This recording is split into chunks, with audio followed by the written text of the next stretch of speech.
DoorGrow, the world's leading and most comprehensive coaching and consulting firm for long-term residential property management entrepreneurs. For over a decade and a half, we have brought innovative strategies and optimization to the property management industry. At DoorGrow, we are on a mission to transform property management business owners and their businesses. We want to transform the industry, eliminate the BS, build awareness, change perception, expand the market, and help the best property management entrepreneurs win. Now, let's get into the show. All right. So, I have an awesome guest today. I'm hanging out here with Sean Patton.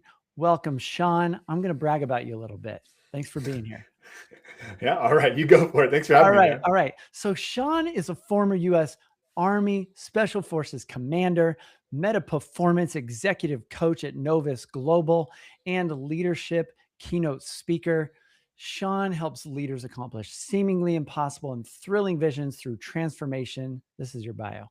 As a former U.S. Army Special Forces commander, Sean brings a rare combination of battlefield-tested leadership, real-world business ownership, and success-backed human performance principles to every stage and coaching session.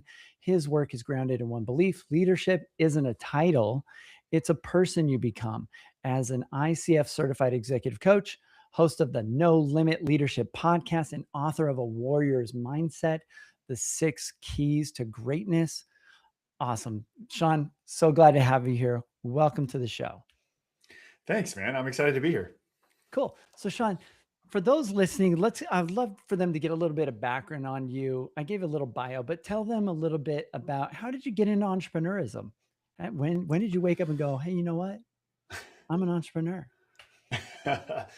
Well, it took a little bit. I was maybe a little late to the game. I originally am from a small town in Kansas. I went to the United States Military Academy at West Point, graduated, and then spent 10 years as an active duty officer in the Army. So I was an infantry officer and then a special forces officer in 5th Special Forces Group, commanding 2 different Green Beret detachments. So it was a busy time. I feel like I crammed a lifetime of leadership lessons into those 14 years, right? Like West Point is the most intense leadership training that our nation has. And then, I was a rifle platoon leader and sniper platoon leader in Iraq. Then I was in Afghanistan with my team. So I was doing really difficult things and complex things with elite performing teams. And, despite all of that and 22 months in combat and 30 months deployed overseas, I was never really the gun guy or the gear guy. It was always about the people and the problems that we were solving. And so in 2015, a little before that, I decided that I was going to get out of the military and transition. And I just had this entrepreneurship itch that I wanted to scratch. Plus, I wanted to check out what this freedom thing that I had been hearing about all these years was all about. And so I decided to try it. And it was a rocky start. I had I think I had some strengths coming out of the military in those experiences, but also some real gaps. And one of them was I think my risk tolerance was so high from things I had been doing. And then also the answer in the military so often, at least in the units I was in, was when things got hard, right? When the darkness came, when it seemed like the weight was unmanageable, the answer was just go harder. Okay. Like the mission is going to end. You're going to redeploy. Like the sun's going to come up. Just keep going, keep going, keep going. And what I didn't appreciate was when you get into the entrepreneurship space is that in the military, even in those units, there was this like mechanism around us almost protecting us. Like they had honed us into this machine that could push ourselves to these extreme limits, but they told us when it was time to turn it off and when it was time to refit and when it was time to recover. And then I got in the entrepreneur space, and when things got difficult and, I made some early bad financial decisions, which we can get into, and all of that. I found myself with all of that weight, with the only answer I had was just go harder. And so 3 years later, I, was in the hospital and, had stress hives and my appendix almost burst. and Wow. all these health issues, and going through my first bankruptcy, or my, only bankruptcy, but bankruptcy after Yeah. 3 years. And so it was a rough start to the whole thing. I had to learn a lot of lessons about myself in that. Yeah, yeah. And I think, early stage entrepreneurism, there's some similar patterns I've noticed because, I've talked to thousands of entrepreneurs. I've gone through this sort of journey. And in the beginning, yeah, we do a lot of stupid stuff. Like we make mistakes, and that's part of learning. We believe weird things like like your first hire should be a clone of yourself. If I could just clone myself, I call it the clone myth. Like we believe like we think we can do everything ourselves. Oh, it'd be cheaper if I just figure out how to do it myself. If I just read the right book, watch the right YouTube video. And so we do dumb stuff. Like we don't get support. We don't get help. We don't get mentors. Things had to get really hard before I started getting mentors, getting help, getting coaches, getting support. Mhm. And I had to be humbled, before I was willing to do that. And yeah, and so I see this, a lot of people play out this journey. And then early stage as an entrepreneur, yeah, it's almost like the hustle's glamorized. Mhm. And so we go through this process of like, I got to hustle. I got to work harder. That's what you do if you own a company, if you're a CEO, if you're a boss. And so you just burn yourself out. I remember I was at the end of a sales call, trying to wrap it up. I was in so much pain because I think I'd slipped some sort of disc or it was bulging in my back. And I was like, by the end of the call, I'm doing this call, I was laying on the floor and I ended the call and I was like, and I was in so much pain. I wasn't able to work and had to lay down for like 2 weeks. Oh my Yeah. gosh. And then I realized because I hadn't been eating, I'd been just working. I hadn't been sleeping very well. I'd been just working. I thought I just need to work harder, work faster. And I didn't realize that I was like probably operating at like 10% of my effectiveness mentally. Mhm. I Mhm. was being stupid. And I thought I just need to work harder. I got to hustle. And I wasn't taking care of myself. And then that's when I realized, oh, if I don't take care of my body, I don't have a vehicle to achieve stuff or to get results.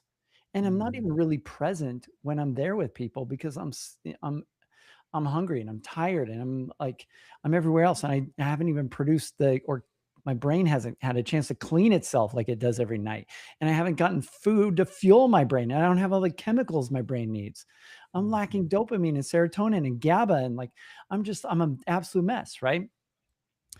And I see people do this all the time, all the time. It's so true. And in my lens, how I look through that is through a leadership lens. And I learned in the military so many great things about leading others. And as I look back at it, what I had to learn in entrepreneurship, what you're kind of talking about, is like I never really had to master leading myself. Yeah. I never had to look at myself as like, how am I going to lead myself? Because the way you mentioned there, like I would never treat one of my soldiers or one of my employees or Yeah. have an expectation of them the way I was treating myself. Yeah. And so it's like, how I would wouldn't you? push my spouse to be like this. I'd be like, hey, come on, clean more, work harder, do this. Right? Yeah, that marriage would Yeah. be over real fast. I wouldn't do that to my kids. Come on, go. Yeah, but to Mhm. ourselves, we can sometimes Mhm. be a cruel leader, right? Mhm. Um, Mhm. can you dispel a myth? Because I kind of got a sense of this. I've never been in the military, and Mhm. God bless you. Thank you for your service. Mhm. I appreciate that. But I've realized I've been listening to Jocko Willick and Leaf, whatever their book, The Dichotomy of Leadership. And I Mm. had this belief that in the military, and I think a lot of people maybe that haven't been involved in it have this perception. Military, you either give orders or you take orders. It's rigid. There's no thinking. You just are Mhm. told what to do. And I've kind of gotten a very different picture of that there's a lot of decisions and there's planning. And, this is lives are on the line and it's painted a very different picture. Can you just touch on that? Because I think some people here, you've got this background in the military and to you, it's just, this stuff because you lived it. But for Mhm. those that have never been in the military, what advantage did that give you in business and how is that different than maybe people perceive it? It's a great question. I do think that there is this idea from either whether it's like movies about basic training In movies, or yeah. You about like blindly follow submarines. and you're told what to do. Yeah. Yeah, you just shut up and go, right? And there is in basic training or when you're I would say when you're being transformed from a free citizen to Hmm. a soldier, there is a bit of a breaking down of some of that needs to come back. But then as you build that foundation of like, when it's time to go, I go, and I have some discipline and I can integrate with the unit, let's say, Yeah. then you start getting more and more responsibility. And especially as you move up in the military, you become, I mean, it's not that long, like 2 or 3 years later, even the regular military, regular army, you're going to be a team leader. So you're going to be a leader. Yeah. And a lot of those kids are like 20, 19, Wow. and they're in Yeah. charge of 3 people. And so they're no longer just like, it would make no sense to have someone just stand here and be like, what do I need to do? This is what I need to do. Right. Right. That wouldn't like, that doesn't work in a company and that wouldn't work in a unit. And so Yeah. there needs to be input on each side. And then especially when you get into like the Navy SEALs, like Jocko was talking about, or in a special forces team. I mean, the planning, I was a facilitator of mission planning, but I was Yeah. by no means the smartest person in the room. And it was a very collaborative experience. And Mm. so my job as the commander of a 12-man special forces ODA was to receive the mission that we had been given. And that mission doesn't come down and tell us this is how you're going to do it. It says, here's the Yeah. effect we need to have in the area. Here's the questions we have. And then it was up for us to sit down. And I have a warrant officer who's trained in human intelligence to a level of a CIA operative. I have an intelligence officer or an intelligence sergeant who does the same work the NSA does. I have my average age on my team is 30 years old, people with multiple combat experiences. I remember I remember one time I was in Lebanon and one of my younger soldiers, Green Beret, we were talking about why there was this conflict going on and how we were trying to influence it. And I said, well, it's probably because of this rift between this Hezbollah and the Shia sect and this Sunni sect of Muslims in the area. And my 26-year-old soldier's like, actually, sir, that's incorrect. This conflict in the Bekaa Valley actually goes back hundreds of years. It's actually over like water rights. I mean, like that's the level of conversation we're having in the planning session. And it is very much a collaborative discussion. And we come up with multiple courses of action. But here's, I will say, where it kind of converges to the lesson that comes from the military and maybe an issue. This is where people maybe have this misconception. But I think it's an important one for when it comes to the company, is that at the end of the day, kind of go back to Jocko's first book, honestly, Extreme Ownership. Yeah. There has to be someone in charge. So as the commander, was my decision. It was like, okay, I've heard everyone's input. This is how we're going to do that. And immediately, because everyone had given their input, even if we didn't pick what their choice was, it was, okay, roger that. Now we're going to execute that as if it was our own. Yeah. And so that level of ownership when it comes to planning and execution is where we turn and say, okay, we're on the same page. But the rich discussion and input that happens before that is an important job. And that's why I think whether it's in the military or in the civilian world, as a leader of an organization like that, you need to be a master facilitator. Yes. Yeah. It's not your ideas. It's how can we be the composer of the group in front of us? And if someone is, taking over, how do we calm them down? How do we recognize when someone's voice is being stomped out and their valuable input isn't being contributed? Right. Like how do you handle that and get the idea so that the best concept and it comes to the top, and then get buy-in to execute?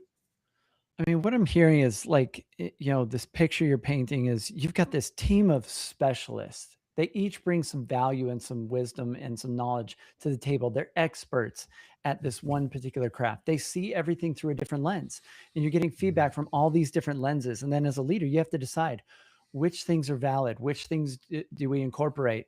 And, and it's up to each individual that's a specialist to really put some pressure on the leader to say, hey, this is significant. This is important.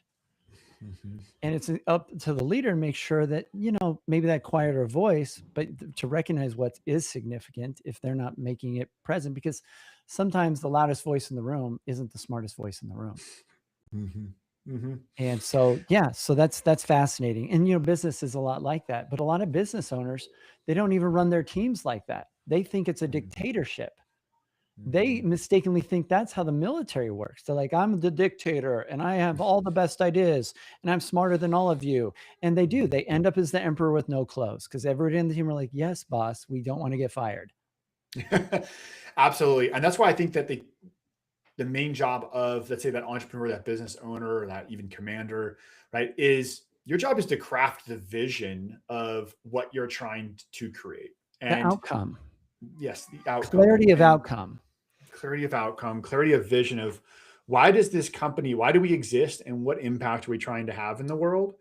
Okay. And once people are bought into that and aligned on that, then we can have a great and rich discussion on the how, the strategy. And and so now we're talking about culture, right? Mm-hmm. Which is the foundation. Before we get into tactics, we have to have culture. In the military, you have all kind of been chosen into a particular culture. There's a set of beliefs, and that's a foundation. It's kind of, you might maybe even take it for granted, but the military has that. And a lot of businesses don't. They don't have that set culture where it's defined. Mm-hmm. So what I will say is that this is true in the military, and I'll give you some military examples just because they're maybe interesting to your audience, and then we can talk business, is that mission dictates culture. Yeah. So, for example, you might have, especially a lot of the movies, right? You see like the Marines, okay? The stereotypical, we'll be super stereotypical right now. Mm-hmm. Marines mission, their core mission is secure the beach to land ships. Okay. So if you notice, they are a bit like, just go get in line, full frontal assault. You're getting off ships on an uncovered area and you're just massive violence of action. That's how you win that battle. Okay. Yeah. So they need to have a certain kind of mentality. And I'm generous. Yes. Okay. A special forces team will operate by, with, and through an indigenous force. So we're U.S. sponsored insurgents. So I will go on target with 10 Americans and 300 Afghani commandos. Okay. Like that dictates a certain mission, right? And so the difference between the Marines and then maybe the Navy SEALs who are operating, and their job is to take over a ship underway with 30 SEALs that all live together, work together. They know each other in their ear, like synchronized. They're precise, because you've got to be, right. You're firing weapons inside of a ship corridor. Like you have to be so precise.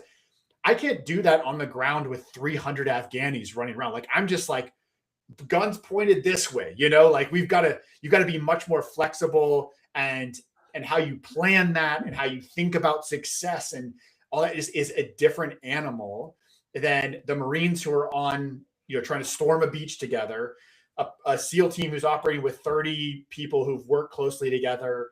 And then we've got 12 of us trying to work by, with, and through a different unit to do a different thing. Like the culture inside each one of those units would be completely different. In the Marines, you might have a bit more like, go here, do that. Yes, sir. How jump high, jump faster. You might need that because that's what you need to storm a beach. You need very precise, very black and white, right and wrong, like precision to take down a ship with 30 people. You need to be very clear about larger intent and what is the big thing we're trying to operate here and how do we control sort of an uncontrollable mass and chaos to operate a Green Beret team. If you took the culture of each one of those, if you gave that mission to a bunch of Marines who are just like, where do I go? What do I need to blow up? And you're trying to like do a sensitive political operation with 300 indigenous, it would be a disaster.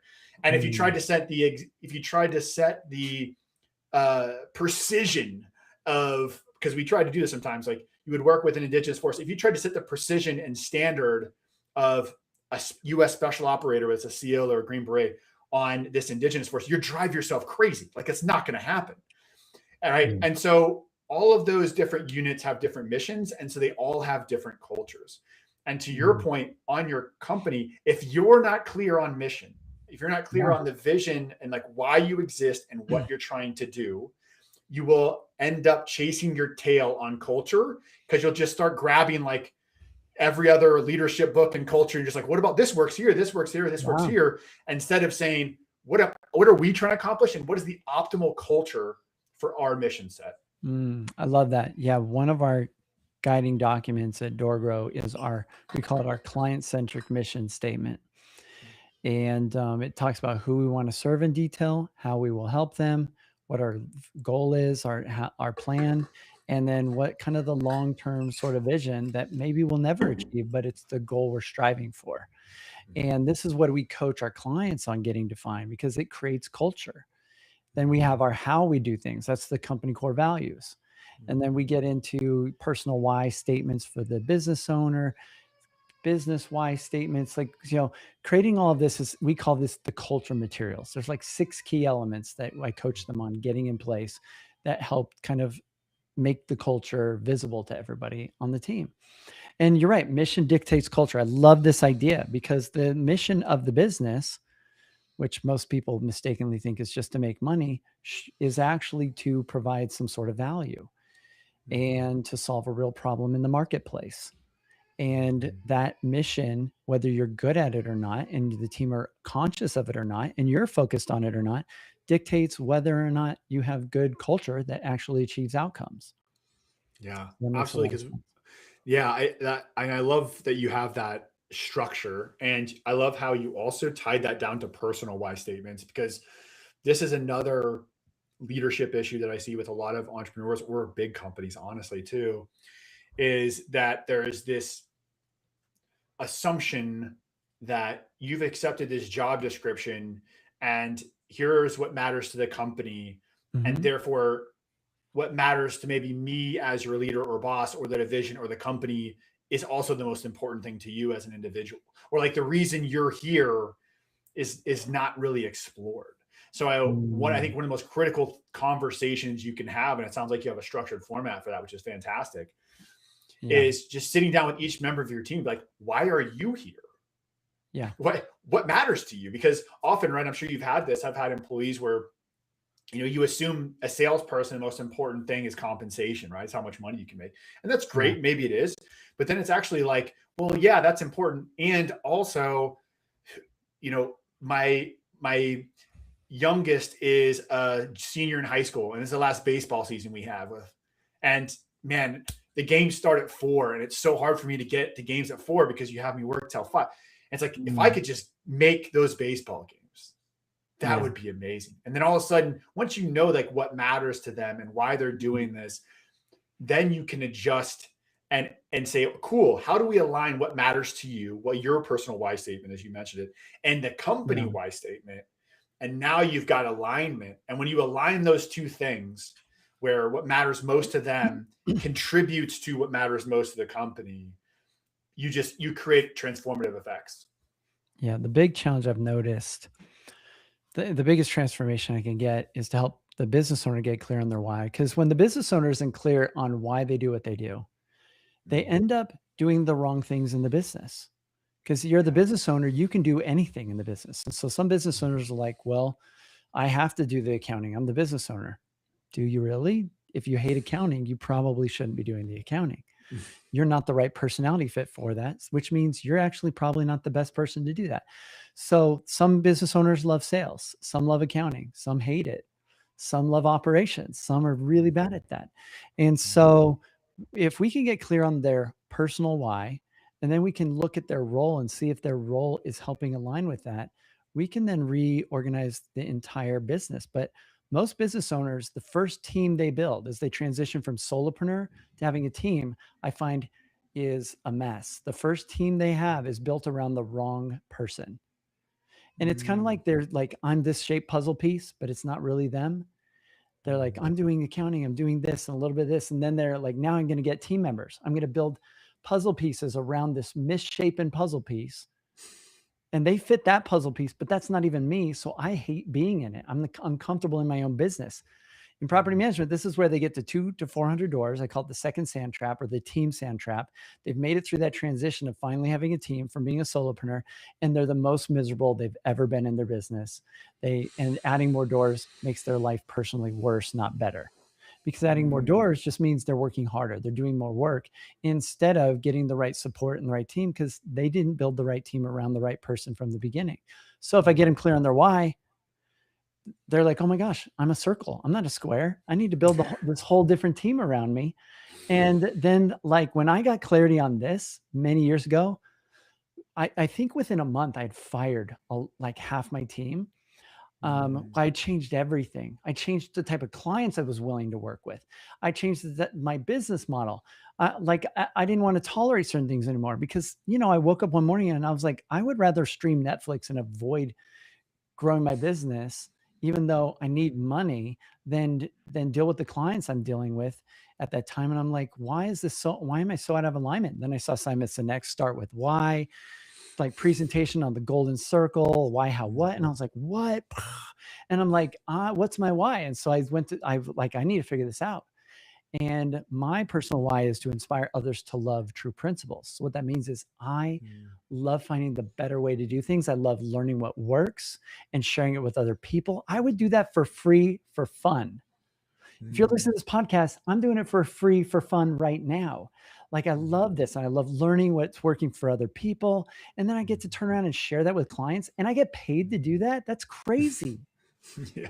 And that's the role I get to live in my business. And so my business, it feeds me my why. And so our why statement at DoorGrow is to transform property management business owners and their businesses. So we get to create transformation. Everybody on my team buys into this vision. We all celebrate when our clients are winning. And so that's the culture we've created in the business. That's our mission, transformation. And we know if we transform the business owner, we transform the business. We transform the business, we transform the team. We transform the business and the team, we transform hundreds, maybe thousands of tenants and rental property owners' lives. There's this ripple effect. And that's exciting to me. We're having impact, right? And so the thing, I can get on a sales call and confidently say to a property management business owner, here's why you should trust me, because if I'm selfish in getting what I want out of life, my why, my business is going to give you what you need and you are going to win. And we can always trust motives. And so I call that the golden bridge. The golden bridge is find out the prospect's why, and you build a bridge to it. The bridge is the business. It's what gives you both what you want. That's where the deal happens. And there's my why. There's the prospect's why. The business why is what connects us. And that's the golden bridge. And if I can relate that formula verbally, all the objections drop by the wayside, because the only real objection is, I don't trust you. If they're like, what about these features? And what do you do with my property? And what do you do? How do you handle evictions? All they're saying is blah, blah, blah. I don't trust you yet. And so I just teach my clients the golden bridge formula and that we have, and then they become great at selling, because sales is about trust. That's it. Yeah, I love that that framework. And also, I want to call out an important mindset shift that I know I struggled with, and I think a lot of other owners struggle with, that you mentioned there, which is this belief that if we're not suffering, we're being lazy. Yeah. It's like suffering's a badge of honor in entrepreneurism. Yeah. Like if we're actually enjoying what we're doing, if we're having time off, if we're, like you mentioned, if we're taking care of ourselves and we're like inspired and energetic and it doesn't feel that hard, we must be doing something wrong, or we're being lazy, or we're not doing enough. And so then we're like constantly pushing ourselves to this point of, I need to be overwhelmed. I need to be, and when things are going well, we'll crash the plane just so we can feel the pain again. So we feel like we're being productive. And so I love the fact that sounds like you sort of were running into that, or identified that. And now the shift that it sounds like you've made around your mindset is like, what if this could be fun? Yeah. What if you actually love doing what you were doing in your business? I'll tell you what happens, because I hope a lot of people do this. You make way more money. When you focus on the money instead of the mission, and you're not focused on your why, You make way less money. But it's Mhm. money is easy when you are focused on helping people get what they want. You're outward focused and you're being selfish enough to focus on your actual purpose. Money's not your purpose. If I Mhm. say, Mhm. why do you want money? There's a whole level of depth beneath that. Right. Yes. And so, yeah, but you're right. Like we're struggling, we're suffering, and it's like a badge of honor. Look at my hustle culture. And I'm like, oh, it's so hard. And then we start succeeding and the world gives us feedback because the world isn't supportive of entrepreneurs. The world cares about safety and certainty more than freedom. Mhm. Entrepreneurs care about freedom and fulfillment more than safety and security. Mhm. And that's why we start businesses. That's a risk. But as soon as we start winning, what do we hear from people? Oh, it must be nice. Yeah. Oh, it must be nice that you have this Jason got his cyber truck or he's in his $1 million house. It must be nice. Mhm. And so you hear things like this and you're like, did I do something wrong? Oh, maybe I should need to be small because I'm making some people feel uncomfortable because, it's got to be a struggle. I can't Yeah. show that I'm having success because it's got to be Or hard. enjoyment. I'm Yeah, not it's I gotta didn't be. work hard enough to earn this, maybe is the feeling of, Yeah, I think there's maybe a that's lot of what's that. hard. I know my relationship as I've reflected back with money, with success is, I grew up with a single mom and she was Mm, phenomenal. I mean, raised yeah, me, worked full time as a waitress and bartender to put herself through undergrad and grad school to be a school psychologist to work with special needs kids yeah, so that she could impact the world and take care of me. But and in that, love was working hard. That's what you saw, yeah, like, she was yeah. hustling. You knew she loved you. She was serving. Yeah, Absolutely. And so I would say there's two sides of that coin. One, what I tell people all the time is like when you see your mom do that or that's your leader, like yeah, mediocrity is no longer acceptable. That's one yeah, thing I took from it.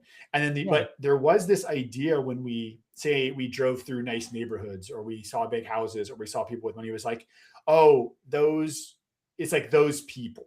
Like it Mm. was very much put into, I feel like subconsciously that, I think that it was just a matter of like there's this idea of that good people or hardworking, working class folks like us, we're doing sort of this noble thing. And these other people either just got lucky or they're just different or they were born into it. Or, it's Or this even idea of like, worse, we're not those people.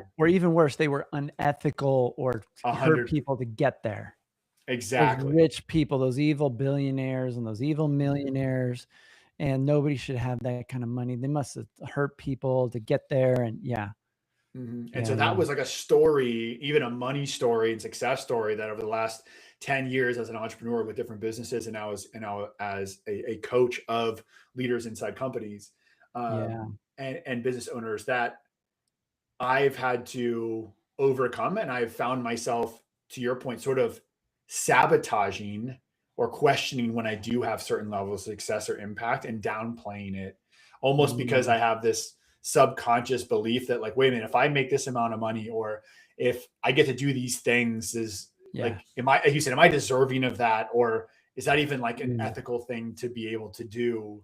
I need to suffer more and drive myself back to the suffering yeah. I conversation. mean, the feedback we get from the world as entrepreneurs. So, one of my frameworks is the 4. I call it the 4 reasons for starting a business. The first reason Mhm. is fulfillment in life. That should be Mhm. primary. We should be getting fulfillment in life, living our why, living our purpose.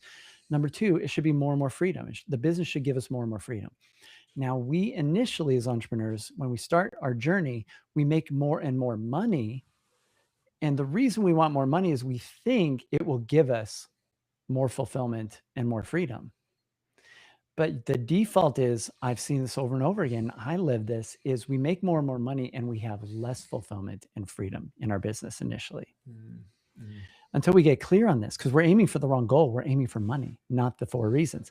Once we have fulfillment and freedom, though, once we figure that out, we're like, why am I doing this? I need to shift things. And we get alignment there. Then we want to benefit others. That's Mhm. contribution. And that's actually why businesses exist. Businesses exist to contribute to the marketplace something of value, solve real problems. Otherwise, they're just snake oil and they're stealing people's money. Mhm.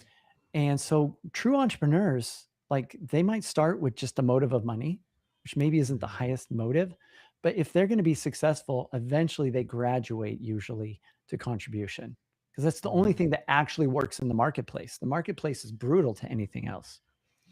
So it's almost like God tricks us into becoming good people by getting us to start businesses, you know? Yeah. And so the fourth reason, once we have contribution, we have fulfillment, freedom, we're living a life where we feel like we're benefiting others, making a difference. And we can't have those first three without the fourth, which is support. There's no business owner that I know of that enjoys wearing every hat in their own business. And so we have to have a good team. We have to have a good support. Just like you were talking about in the military, like if you're going on a mission, you need some specialists that have expertise in different areas to make this work. Not everybody has the same personality, the same skills, the same intellectual abilities. And so we need other people if we want to stay in those first three. We can't have fulfillment, freedom, and contribution if we're doing stuff we don't enjoy. That's the opposite. And so we have to have team members. And that's why we build the vehicle of a business instead of just be a freelancer and do it all on our own. And so those are my four reasons. Now there is the fifth reason. The fifth reason is what everybody else wants. And we want this too as entrepreneurs, but the fifth reason is safety and security. This is what makes us different. Everybody else on the planet wants all five of these things, but most people on the planet place safety and security first. They're like, forget your freedom. We saw this during the pandemic. It's like, fuck your freedom. Like, we don't care about your freedom. I want to feel safe. Make everyone feel safe. Force it on everybody. Make everybody feel safe first. And then freedom would be a really nice afterthought. And then entrepreneurial people were like, what crazy planet am I on? Am I hanging out with the aliens? Like, I don't understand. I thought we were in the land of the free, home of the brave here in the US. And like, what's going on? And we have all these different basic hierarchy of needs, but the hierarchy is different for entrepreneurs versus everybody else. And there's nothing wrong with that. Like, I need people on my team that don't want to be the business owner. Because, I need them to be with me and enjoy it. Right. And they need somebody that, like me, that's crazy, that's willing to take some of the risks. They just don't realize they're working for a crazy person. Right. So that values freedom more than safety. So yeah. But look, I love safety and security too. That's why I have process documentation. I have systems that makes me feel safe if I lose somebody. Right. So we need all of these things. So I love that you were pointing that out. Where should we go from here? Like, we're almost at the time, and I love hearing the how the military works, because the military works. It's life or death. It's and there's clear objectives. And I feel like in business things get so fuzzy, and there's so much BS. And when we hear it in terms of military, we're like, oh, duh, this would translate. I should do my business this way. Yeah, I think it's a good way to wrap in the last couple of minutes. Is like, what are some key points there? I think that what the military does, because not everything in the military, this is from personal experience, translates perfectly over, right? Sure, but that there's certain things exactly the same. Yeah, it's all exactly the same. But there are some similarities. I think that if there's an overarching word of why, and it's just true, good military units are able to accomplish seemingly impossible tasks. Is clarity. Like extreme clarity and no nonsense around no clarity. And so whether that's clarity of mission, clarity of roles and responsibilities, who's doing what, when, and what are they committing to? There's so much sort of expectation or unsaid agreements that happen inside business, where we make assumptions about what we think other people understand or what they think success is or roles is, instead of saying, here's our clear mission, here's our outcomes, here's my role and responsibility, here's what I'm going to own. I mean, the amount of times I work with a company or an entrepreneur and we go in and they say, here are like the 12 things that are important before the next meeting, but there's no one's name next to it with a date. Right. It's like, hey, what did we talk about last meeting? Who's doing that? Who's accountable?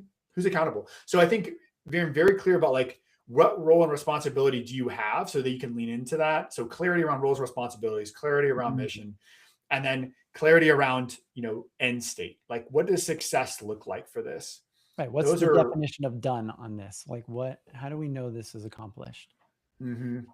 I And so love I it. think if Yeah. I think if companies could really take that approach of clarity in those three areas, it could be transformative. Totally agree. One of my mentors that really taught me operational stuff was a mentor named Alex Sharfin. And Alex would talk about outcome, transparency, and accountability. He was Mhm. like a three-legged stool. And he said, there has to be a clear outcome, like who's responsible is also, right? So that's like outcome, transparency, accountability. Accountability is who, what are we trying to accomplish is the outcome. And then what's the scoreboard? How do we measure success? How do we know if it's Mhm. done? And Mhm. he said he would watch billionaires and follow them around, and they go into a meeting. They didn't know what was going on, what was being discussed, but there was a problem. He would just walk in and he would ask three questions, and the problems were solved. Mhm. Cool. What are we trying to accomplish? Okay. Mhm. Who's responsible for this? Awesome. How do we know if it's done or not? Mhm. Like, and it was that simple. And then you walk out of the room, and everybody's like, "Man, he's magic. So glad we have him. What a great leader." Yeah. And I love it. Clarity is massive, and one of the things, like a lot of businesses, don't even have the clear role or job descriptions defined for their existing team members. If I went Mhm. to anyone listening to this, so I went to your team member, ask yourself this question, and I asked them, "What are you responsible to achieve on a weekly, monthly basis? What is your job? What are your roles? What are you supposed to do?" And then I went to the business owner. I went to you listening and said, "What is their responsibility? What are these?" I usually get two very different set of directions. But Mhm. if you come to my team or hopefully some of my clients that I'm coaching and you ask that question, they would say, "Cool, let me pull up my document that is super clear that we review regularly. This is it. We've agreed on Mhm. this. We're literally on the same page." Yes. And it's that simple. And so they know what outcomes they're responsible for. And the Mm. outcomes are more important than the responsibilities. So on our Mm. job descriptions, we have results. What results or expected accomplishments are there? And so little things like that. One of the things I love saying is lately is, this is one of my little phrases, is any action we take without clarity is a little bit wrong. Sometimes I love that. a lot wrong. I love that. Yeah, and so that's dangerous. We're like, the last thing you want to do on the battlefield is just rush out with a lot of gusto, guns a blazing, with no plan and a lack of Yeah. clarity. Mhm. But in business, sometimes that's how we operate. We're shooting from the hip, and we're like, "Woohoo!" Yeah. Yeah, it is. I think that's the thing is because of the mission that the military has, the culture demands extreme clarity. And Mm, because of the mission of businesses, people can get away with leakage and mistakes because, yeah. it's not life or death. But if you treat your business like that, that's how you get to the next level of performance. Love it. Cool. Sean, awesome having you on. Always fun to chat with you. We have some good conversations. Yeah, Um, absolutely. This is really interesting to me. I love hearing how kind of how this all works and kind of the contrast with military and whatnot. You brought up some really great points that really made me think. How can people get in touch with you? Like tell them what you do real quick Yeah. and all that. Yeah, absolutely. So you want to, my personal site is seanpatton.me. Super easy to find. I'm very active on LinkedIn. And I am a part of a larger firm called Novus Global, where we focus on creating meta performance leaders. A lot of the transformation we're talked about today. So yeah, LinkedIn and my website are easiest places to get me. I'm also the host of the No Limit Leadership podcast. Please check that out. And Jason, you have a scheduled date. I'm excited to have you on that podcast in the future. Yeah, I'm excited to be on that. That'll be great. It's been great having you. Cool. Thanks for being here. Thanks, All Jason. right. Appreciate the opportunity. Yeah, absolutely. So, for those of you that are property management business owners and you felt maybe stuck, stagnant, you want to take your property management business to the next level, reach out to us at doorgrow.com for a free training on how to get unlimited free leads. Text the word leads to 512 648 4608. Also, join our free Facebook community just for property management business owners at doorgrowclub.com. And if you want tips, tricks, ideas, and to learn about our offers, subscribe to our newsletter by going to doorgrow.com/subscribe. And if you found this even a little bit helpful, don't forget to subscribe and leave us a review on wherever you saw this. We'd really appreciate it. And until next time, remember, the slowest path to growth is to do it alone. So let's grow together. Bye, everyone. All right. And we are out in 5, 4, 3, 2,